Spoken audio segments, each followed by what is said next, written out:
Senhor esteja convosco. Ele está no meio de nós. Proclamação do Evangelho de Jesus Cristo, segundo Mateus. Glória a vós, Senhor.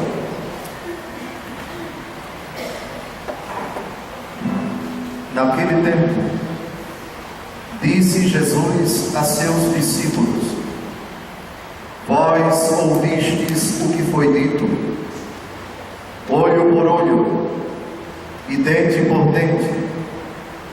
Eu, porém, vos digo: não enfrenteis quem é malvado. Pelo contrário, se alguém te dá um tapa na face direita, oferece-lhe também a esquerda. Se alguém quiser abrir um processo para tomar a tua túnica, dá-lhe também o manto. Se alguém te forçar a andar 1 quilômetro, caminha 2 com ele. Dá a quem te pedir, e não vire as costas a quem te pede emprestado. Vós ouvistes o que foi dito: amarás o teu próximo e odiarás o teu inimigo. Eu, porém, vos digo: amai os vossos inimigos e rezai por aqueles que vos perseguem. Assim vos tornareis filhos do vosso Pai que está nos céus, porque Ele faz nascer o sol sobre maus e bons, e faz cair a chuva sobre justos e injustos.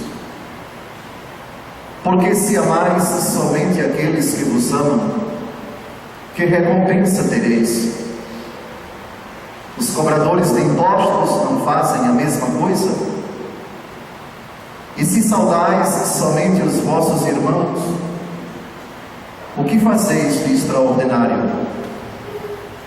Os pagãos não fazem a mesma coisa?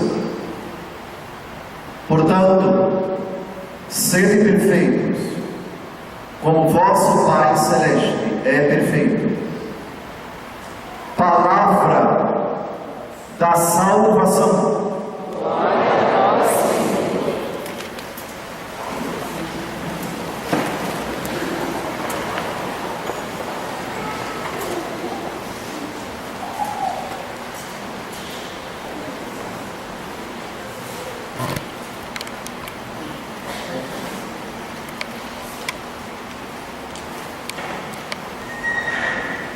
Os críticos do cristianismo encontram nesse evangelho que nós acabamos de ouvir um dos principais motivos para destilar a sua raiva, o seu preconceito contra nós. Mas não apenas eles. Muitos cristãos ficam verdadeiramente perturbados, desarmados, constrangidos, perplexos diante dessas afirmações de nosso Senhor Jesus Cristo, que parecem supor uma passividade tremenda, uma covardia até, diante daqueles que nos atacam, diante daqueles que nos ofendem. Eu repito algumas dessas frases. Não enfrenteis quem é malvado. Estaria Jesus aqui convidando-nos a nos tornarmos sacos de pancada diante de qualquer tipo de maldade? A resposta é não, e vou provar. Mas o mais grave vem depois. Se alguém te dá um tapa na face direita, oferece-lhe também a esquerda. Ah, Dom José, isso é demais para mim. Eu não levo desaforo para casa. Jesus de novo está nos ensinando a sermos meros sacos de pancada? A resposta é não, e vou provar. Se alguém te abrir um processo para tomar a tua túnica, dá-lhe também o manto. Quer dizer que se uma pessoa chega para mim e diz: eu quero me apropriar dos seus bens, eu tenho que dar 2 vezes mais do que ele quer? A resposta é não, e vou provar por quê. Dá a quem te pedir, e não vire as costas a quem te pede emprestado. Quer dizer então que eu sou obrigado a dar às pessoas tudo aquilo que elas me pedem? Tem emprestado a sua esposa para passar com ela um fim de semana? Jesus está dizendo: epa, que negócio é esse? Pode me emprestar o seu marido? Segunda-feira que vem eu lhe devolvo. Jesus está dizendo isso alto lá, não é nada disso. Então o que é? Mas vamos complicar ainda mais. É melhor complicar primeiro para facilitar depois. É a técnica da boa comunicação. O ponto de partida para nós compreendermos essas leituras que nós acabamos de ouvir, que tem ainda: amai vossos inimigos, rezai por aqueles que vos perseguem, algo que não é nada fácil, mas são palavras de nosso Senhor. A palavra-chave para compreendermos todo o Evangelho está no último versículo. Lembrem-se, quando uma frase da Bíblia não for clara, a explicação ou está no versículo seguinte, ou no mesmo capítulo, ou no mesmo livro, ou em algum lugar da Bíblia. A melhor intérprete da Bíblia é a Bíblia. O melhor intérprete das palavras de Jesus é Jesus. E o melhor intérprete da orientação de Jesus para nós é Ele mesmo, quando fala e quando age. Isso se aplica também à primeira leitura de hoje e à segunda leitura de hoje, que tem problemas que precisam ser resolvidos. A dificuldade não está na Bíblia, está em quem lê, em quem pretende compreender a Bíblia. Estamos aqui, é nosso dever resolver essas dificuldades de compreensão e de interpretação. Portanto, o critério para compreendermos as palavras do Evangelho de hoje está no último versículo: sede perfeitos como o vosso Pai Celeste é perfeito. O critério para compreendermos as palavras da segunda leitura está no último versículo: tudo é vosso, mas vós sois de Cristo e Cristo é de Deus. E o critério para compreendermos as palavras da primeira leitura está no primeiro versículo da primeira leitura de hoje: sede santos, porque eu, Senhor vosso Deus, sou santo. O porquê não está na lógica humana, não está no nosso raciocínio, na nossa sabedoria. Quem pretende ler a Bíblia com os critérios do mundo, com os critérios racionais, jamais admitirá a possibilidade do perdão, de rezar pelos que magoaram-no, da reconciliação depois de ter sido insultado, traído, ofendido, ou pior ainda, ou melhor ainda, de ajudar e fazer o bem a quem no passado ou no presente fez ou continua a fazer o mal. O perdão não é lógico. O amor é ilógico. Eu estou falando aqui da lógica do homem. A lógica do homem, ela é, primeiro, silogisticamente perfeita. Fulano me ofendeu. Primeira premissa. Fulano não gosta de mim. É a premissa que que é consequente à primeira. Logo, se ele não me ama, eu não devo amá-lo. E melhor do que isso, não apenas não vou amá-lo, mas vou pagar na mesma moeda, porque a toda ação corresponde uma reação em sentido contrário com a mesma intensidade. Ele vai lá na lei da física para pegar a justificativa para o ódio, para o desaforo, para a palavra forte, para o palavrão, para a baixaria, para o barraco e assim por diante. Essa é a lógica do homem. Digamos assim, intrinsecamente, não estou entrando no mérito, mas intrinsecamente é uma lógica perfeita. A vingança, por exemplo. E foi dito aqui no Evangelho logo no começo: ouvistes o que foi dito? Dente por dente, olho por olho. Foi uma lógica que vigorou durante séculos em Israel. Lógica que o tempo se encarregou de revelar insustentável. Aliás, essa é a lógica do terrorismo, por exemplo, no Oriente Médio. Nações que se digladiam, povos que se vingam uns dos outros, e uma espiral de violência que parece que não vai acabar nunca. Todos aqueles que pretendem tomar uma iniciativa para estabelecer a paz são logo assassinados. Vocês lembram que morreu um primeiro-ministro em Israel, que ele queria selar a paz com aqueles que não estavam em paz com Israel?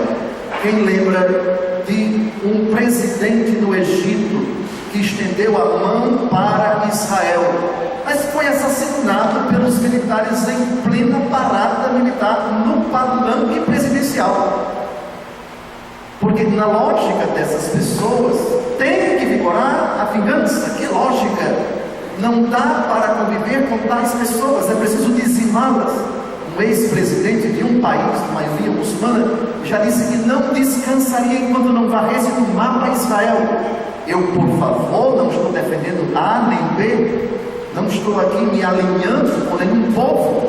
A lógica da guerra, da violência é precisamente esta. Se sustentarmos tal lógica, a humanidade vai desaparecer.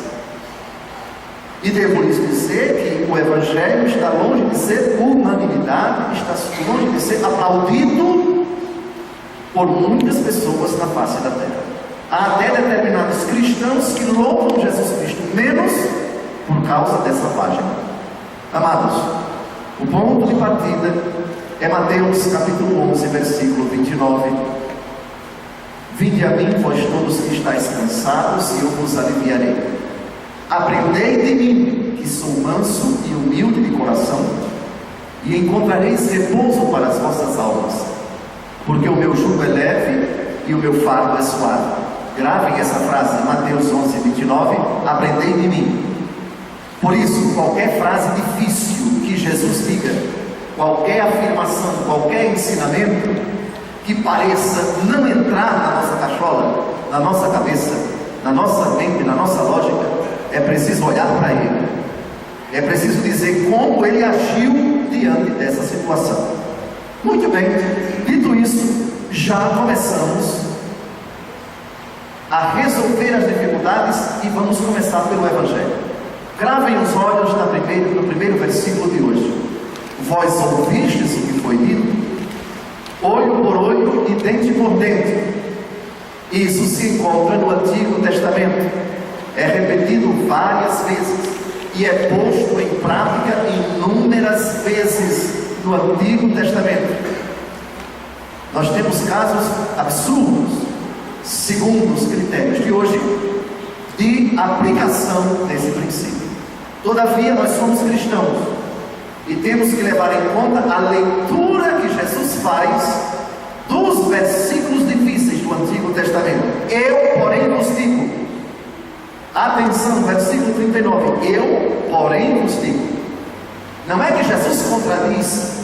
Jesus não veio abolir a lei, mas veio levá-la à perfeição. E qual é a perfeição da lei? Romanos 13:10. A plenitude da lei é o amor. O amor que Deus nos manifestou em Cristo é o critério para interpretar toda a Bíblia. Eu, porém, vos digo, não enfrenteis quem é malvado. Bem, então quer dizer que qualquer malvado que pretenda afrontar a minha intimidade, a minha integridade física ou moral, eu não posso enfrentá-lo? Depende do que você entende por enfrentar. No capítulo 4 do Evangelho segundo Lucas, Jesus vai à sinagoga de Nazaré, prega a palavra de Deus. Os seus coetâneos e conterrâneos ficam tão indignados com a pregação dele, que arrastam Nosso Senhor para um monte alto. Pretendem jogar Nosso Senhor de lado. Sabe como é que termina o capítulo 4 de São Lucas? Jesus passa por entre eles e se retira. Não enfrenteis quem é malvado. Isso não quer dizer que o não enfrentamento significa venha me bata, venha me xinga, venha isso, venha aquilo outro. Vou dar um exemplo bem claro. Uma pessoa chega e diante de você eleva a voz e começa a xingar você. baixa o nível e utiliza palavras de baixo calão. Como é que se aplica isso? Eu vou me igualar a ela, mas eu me retiro. Eu não vou ir no ridículo de usar as mesmas armas, as mesmas palavras. Eu vou simplesmente me retirar. Isso não é prova de covardia, isso é de grandeza. Tal pessoa está com tamanha animosidade, ela está tão irascível, está tão bruta, tão animalesca, que o melhor caminho é bater em retirada. Não enfrenteis o malvado. Claro que muitas outras situações, elas têm aplicação diferente. Tal pessoa afronta contra o seu patrimônio, por exemplo. Ela está deteriorando, está prejudicando, está pondo em risco até a existência do seu patrimônio. Se o diálogo não resolve, existe outro meio pacífico para resolver a situação. Eu não vou enfrentar, você não ficar discutindo com você. Aciona o 190, se for o caso. Aciona o 193, se for o caso. Ou aciona a justiça, se for o caso. Não enfrenteis aquele que é malvado. Há determinadas pessoas para as quais o melhor remédio é deixá-las falando sozinhas, tergiversando e resolver o problema de outra forma. Portanto, cuidado com a afirmação de Jesus: não enfrenteis quem é malvado. Isso não nos autoriza a dizer que qualquer malvado pode chegar para nós e nos insultar, e nos ofender, e nos agredir, porque o próprio Jesus, diante dos malvados, retirou-se, bateu em retirada, fugiu, evitou. Amém? Espero que Deus tenha resolvido essa pequena dificuldade para quem leu esse versículo 39 e nutriu talvez uma tristeza muito grande ou uma insinuação equivocada sobre nosso Senhor. Mas ainda tem um problema no versículo 39. Se alguém te dá um tapa na face direita, oferece-lhe também a esquerda. Aí, Dom José, o senhor vai ter que me convencer. O senhor disse que ia provar que não era bem assim, mas sendo assim, prove-nos agora. A melhor forma de interpretar a palavra de Jesus é Jesus. Se aqui não parece claro, não se apavore, não se aperreie, como se diz no Nordeste. Vamos ao capítulo 18 de São João, versículos de 19 a 23. Jesus é colocado diante de Pôncio Pilatos, está sendo julgado. Um sumo sacerdote diz para ele: fala-nos da tua doutrina. E Jesus então olha para ele e diz: olha, eu preguei publicamente na frente dos judeus. Por que você me pergunta? Pergunte a eles. Eu não vou repetir nada disso. Quando Jesus fala isso, leva uma bofetada, um tapa mesmo no rosto. Qual foi a atitude de Jesus? Ofereceu a outra face? Sim, mas não da maneira que vocês pensam, ou que muitos pensam. Qual foi a reação de Jesus? No versículo 23, João 18, Jesus diz ao soldado que acabou de lhe dar um tapa: se eu falei mal, mostre-me o erro. Mas se eu não falei, por que é que você me bate? Esta é a outra face. Quando somos agredidos injustamente, devemos mostrar a outra face. Existe uma face animalesca, mal educada, bruta, truculenta em todo ser humano. E existe outra face, a face da reação justa, da reação firme, da reação incisiva que diante da maldade não se cala. Pronto, eis o que significa: alguém que te dá um tapa na face direita, oferece-lhe também a esquerda. Direita e esquerda são opostos, e oposição de conduta significa truculência de um lado, educação do outro, agressividade de um lado, polimento e diplomacia do outro. Mas polimento e diplomacia não significa dizer que eu sou leso. Já repeti aqui a frase lá do Nordeste: você não vai confundir gentileza com gentileza. Bem? Eu sou educado, eu sou polido, erudito, sou diplomado, eu sou cristão, mas bobo não. E Jesus aqui nos prova que ele não é alessado, que ele não é bobo, que ele não é tolo. Existe uma outra face.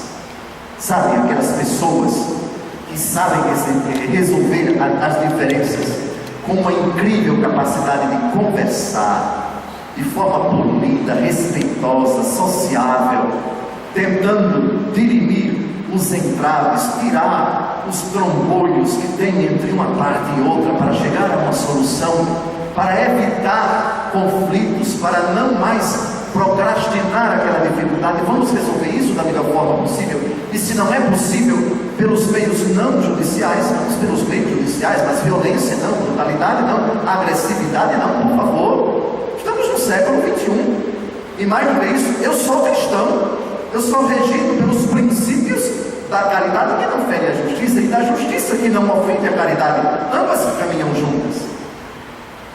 Resolvemos a segunda dificuldade. Se alguém te dá um tapa na face direita, oferece-lhe também a esquerda. Amados irmãos, ficou claro? Se ficou claro, digam amém. Amém. Garanto a vocês que eu vou dormir por causa disso. Eu garanto que esse é o versículo mais difícil de entrar na cabeça de algumas pessoas. Isso é sinal, se vocês compreenderam, de que não fui eu, mas foi o próprio Jesus que tirou essa dúvida de vocês. Mas tem mais abacaxi. Versículo 40. Se alguém quiser abrir um processo para tomar a tua túnica, dá-lhe também um manto. Quer dizer, então, se uma pessoa me acionar na justiça, eu tenho que concordar com aquilo que ela está pedindo e tenho que dar mais do que ela? Não é isso. De novo, vamos olhar para Jesus. Jesus foi submetido a algum processo?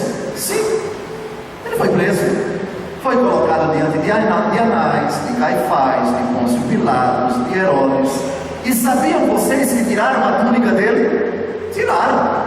Antes de crucificá-lo, tiraram na mão. Jesus não entregou a túnica dele a ninguém durante o processo. Agora, para aplicarmos isso para a nossa vida, vamos distinguir processos movidos pelos outros, quando nós somos inocentes e quando nós somos culpados. Há determinadas pessoas que nos acionam na justiça quando nós somos inocentes. Objetivamente falando, não estou falando subjetivamente. E há pessoas que movem processo contra nós quando nós somos inocentes. Portanto, eu digo a todos, na hipótese de alguém acioná-los na justiça, coloquem-se diante de Deus antes da audiência de conciliação, e sinceramente se coloquem diante de Deus. Eu tenho culpa ou não? O que tal pessoa está pedindo? Indenização, isso, aquilo, outro. Ela está pedindo, é de justiça ou não? Para que brigar se você é culpado? Ah, mas eu tenho um bom advogado. Ah, mas eu conheço o juiz na instância tal. Por favor, é diante de Deus. Se tal pessoa acionou você na justiça e você é culpado, na audiência de conciliação, resolva tudo. Vamos chegar a um acordo. Eu dou um exemplo claro. O pai que não paga pensão ao filho.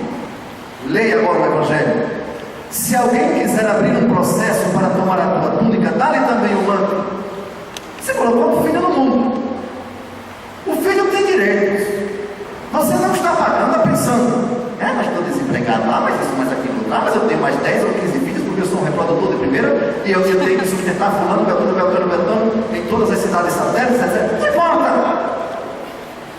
A criança veio ao mundo, é um ser humano que precisa, e a lei garante, protege, tutela os direitos dela. O que a mãe está pedindo não é para ela, é para o filho. Portanto, se você é culpado, por favor, resolva logo isso. Agora, se você é inocente e tal pessoa move um processo contra você, lute pelos seus direitos até as últimas consequências. Vá até onde a lei permite que você deve ir.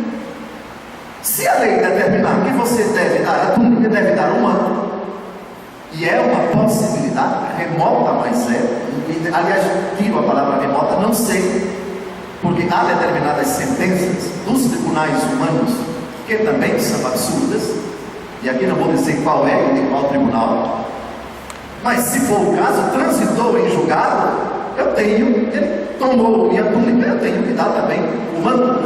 O manto, isto é mais, e às vezes o que eu quero durante esse processo é que a justiça me declare inocente, mas a justiça declarou algo mais, manto e túnica. E num estado de direito, a sentença que transita em julgado deve ser cumprida, e aí não tem o que discutir. O que se pode discutir é aquilo que se pode fazer para evitar o processo.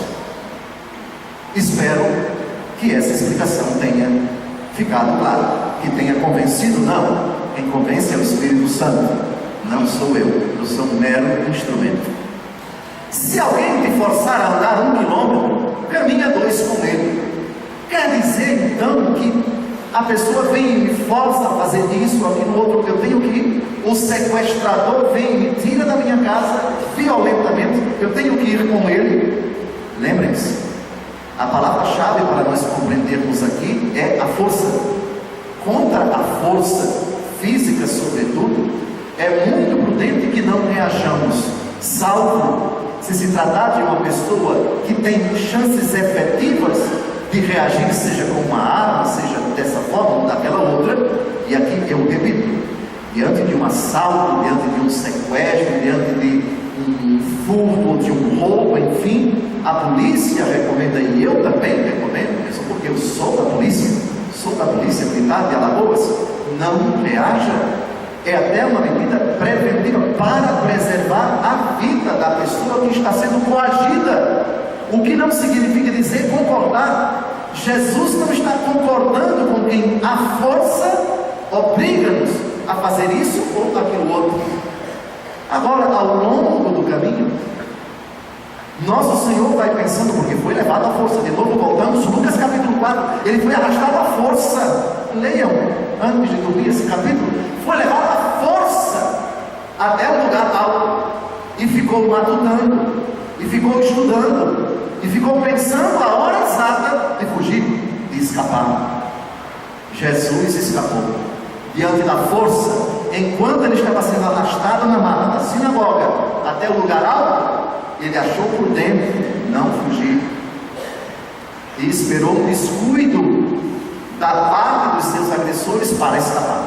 Mas é muito bonito o capítulo 4 de São Lucas, e ilustra bem, explica bem esse versículo que fala da força, no versículo 41. Resolvido mais um problema, tem outro. Dá a quem te pedir, e não vires as costas a quem te pede emprestado. Quer dizer então, dizem os desavisados, que é qualquer pessoa e a qualquer coisa que ela pedir, que eu tenho que dar. A senhora casada pode emprestar o seu esposo para passar no fim de semana comigo, eu devolvo inteirinho. Não, não é nada disso. Amados, nem sempre o que as pessoas pediam a Jesus atendia. No capítulo 20 de São Mateus, versículos de 21 a 23, a mãe dos filhos de Zebedeu chega a Jesus. Os filhos de Zebedeu são Tiago e João, 2 apóstolos. Senhor, ordena que os teus filhos se sentem, um à tua direita e outro à tua esquerda. Jesus diz: você não sabe o que está pedindo. Jesus não atende. O mesmo que disse: dá a quem te pedir, negou o pedido. Há contradição? Não. Porque quando Jesus diz: dá a quem te pedir, dá a quem te pedir, esta ordem está inserida num contexto moral. Não é dar qualquer coisa, e não é qualquer pedido que me obriga a dar. É preciso que o pedido seja plausível, razoável. É preciso que o pedido seja moralmente legítimo e de acordo com minhas forças. Dê uma olhada depois em casa, Atos capítulo 3, versículo 6. Os apóstolos ouvem um pedido e não atendem a esse pedido. Eles sobem ao templo e têm um esmolé com com a mão dirigida para eles, esperando receber alguma coisa que queria dinheiro mesmo, dinheiro. Sabem o que eles dizem? Ouro e prata não tenho, mas o que eu tenho eu te dou. Em nome de Jesus Cristo, levanta-te e anda. Gravem a frase: ouro e prata não tenho, mas o que eu tenho eu te dou. Vamos aplicar isso em muitas situações. O irmão pede 50 mil reais emprestados. Você acha que o pedido não é razoável, seja porque é muito mais do que ele precisa, e seja porque é muito mais do que aquilo que você pode dar.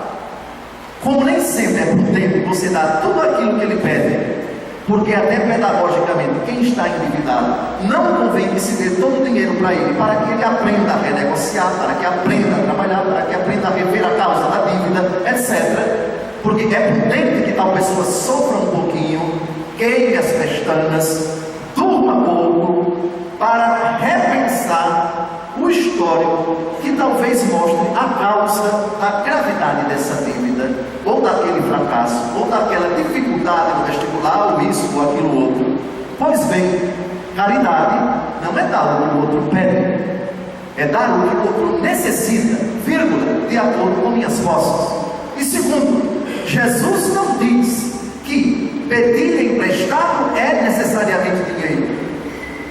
Por isso, em determinadas situações, e levando em conta a minha condição financeira, porque eu tenho obrigações de justiça com meu pai, com minha mãe, com meus filhos, com meus irmãos, com meu esposo, com minha esposa, etc. Às vezes, podemos aplicar o ouro e prata não tenho, mas o que eu tenho eu te dou. Olha, eu não tenho dinheiro, mas eu te dou comida. Eu não tenho dinheiro, mas eu te dou roupa. Eu não tenho dinheiro, mas eu te empresto o carro. Eu te faço isso ou aquilo outro. Sempre há uma alternativa. Ah, mas eu só quero isso. Mas espera aí, que pidão é esse, todo cheio de direitos, que já vem dizendo eu só quero isso e ponto final? Que é isso? Por isso, cuidado. O empréstimo é uma forma de caridade, vírgula, dentro dos parâmetros da justiça, da caridade, da prudência, da honestidade, da paciência, enfim, de tantos outros valores.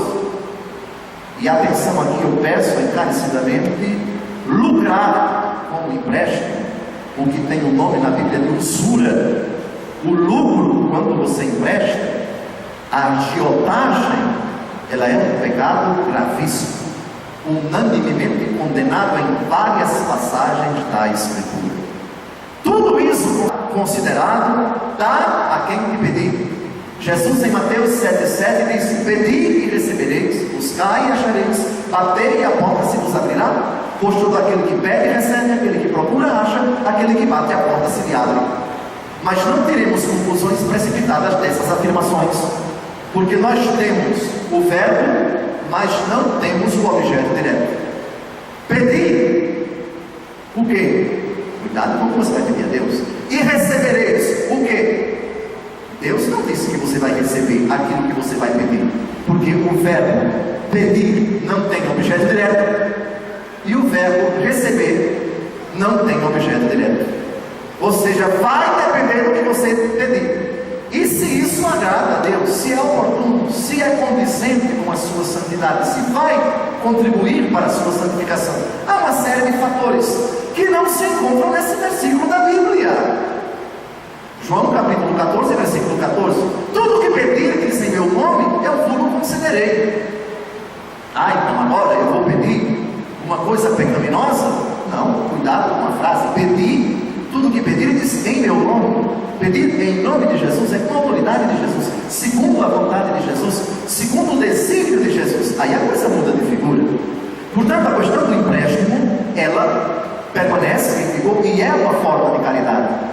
E porque é uma forma de caridade, não podemos nem passar na cara, como se diz na linguagem comum, ou lucrar com o empréstimo.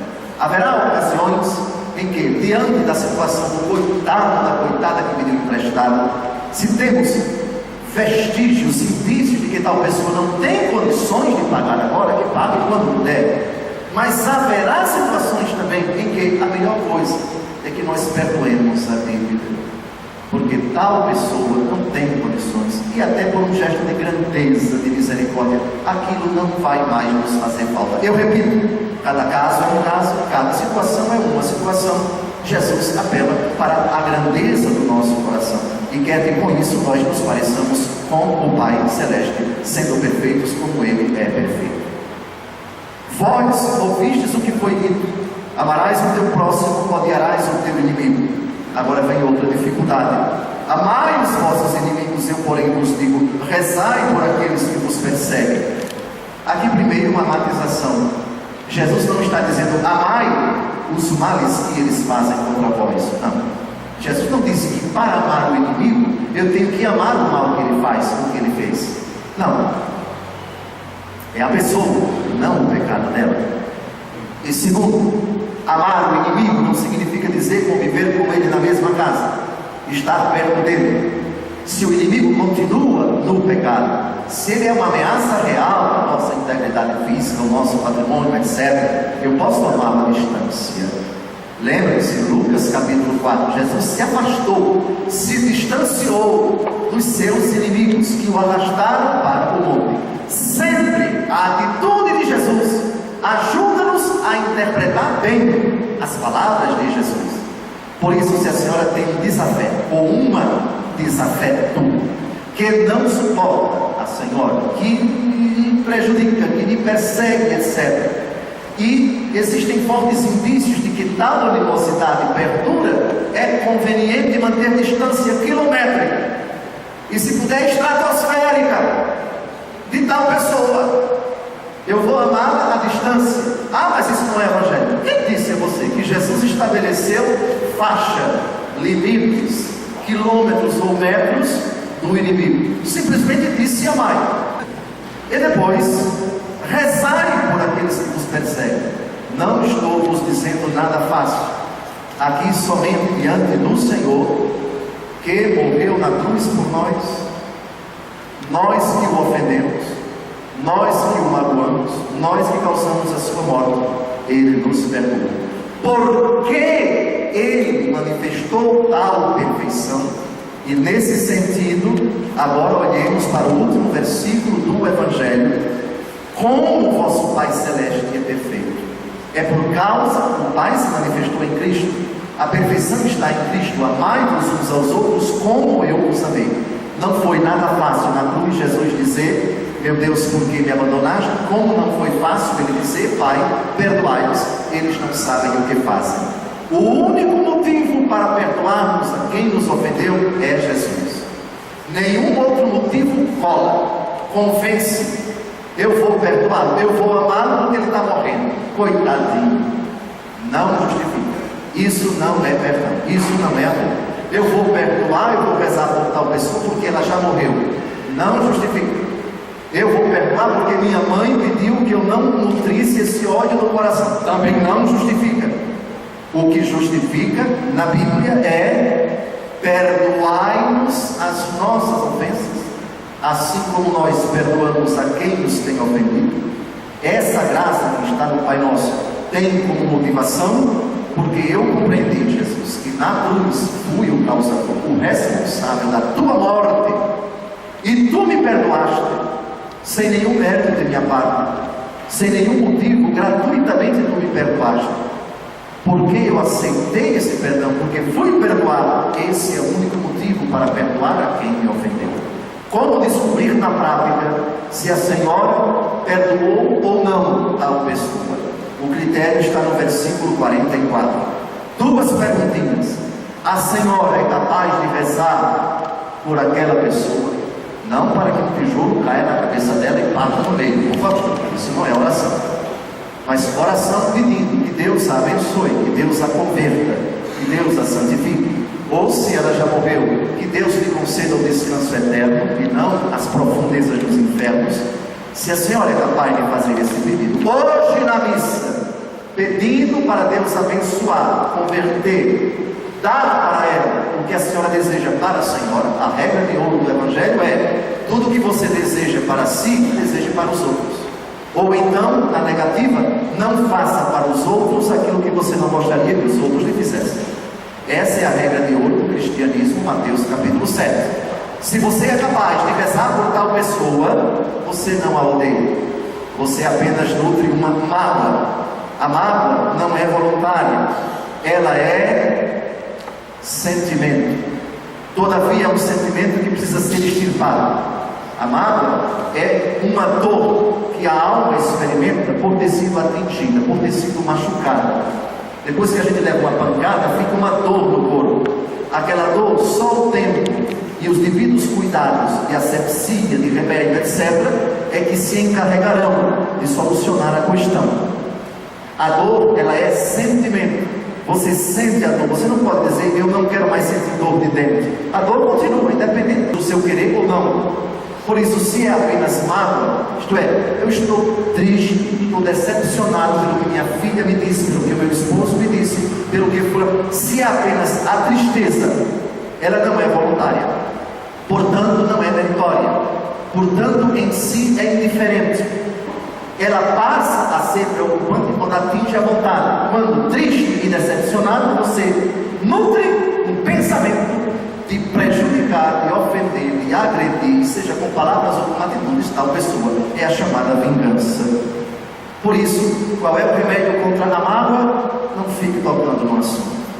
Evite que tais pessoas venham dizendo, mulher, como é que você está se sentindo depois da traição do seu marido? Me conta isso, me conta aquilo outro. E você como está?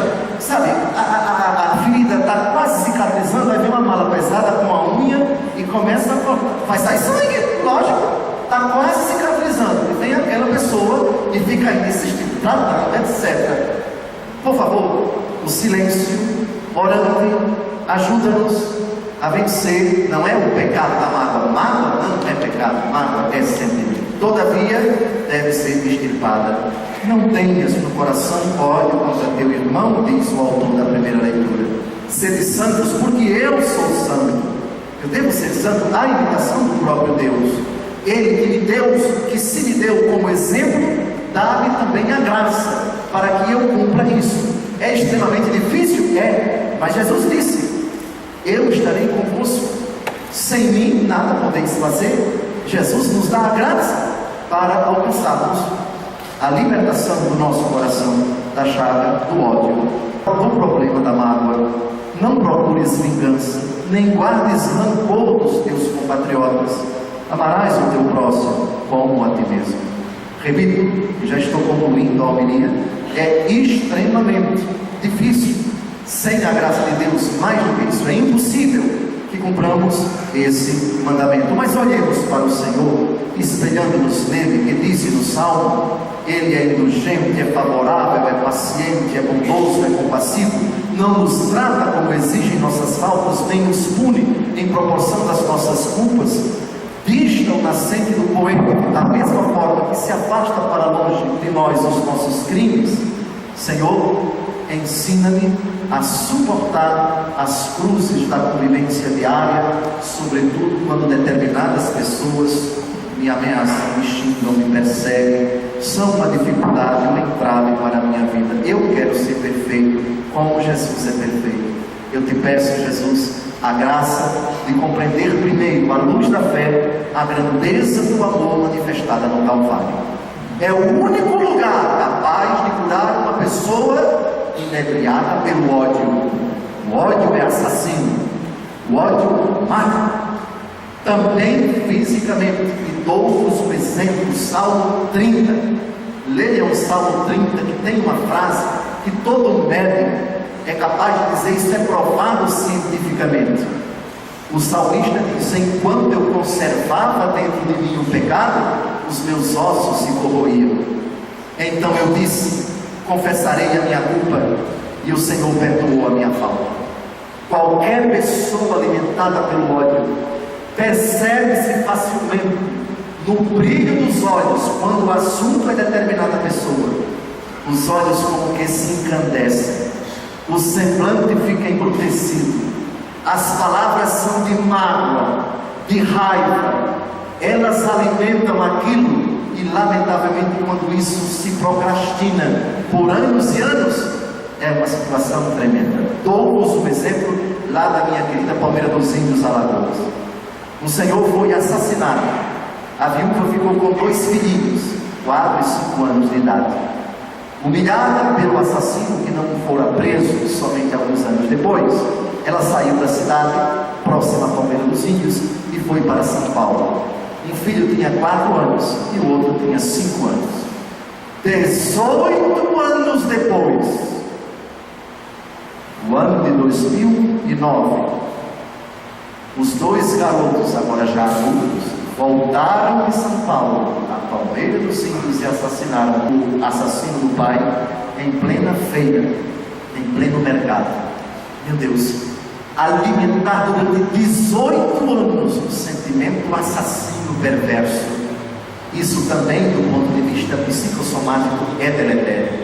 Eu peço em nome de Cristo, se alguém nesta Eucaristia ainda conserva esse sentimento demolidor, destruidor, homicida, que se coloque diante de Jesus com humildade e peça-lhe a cura pela Eucaristia.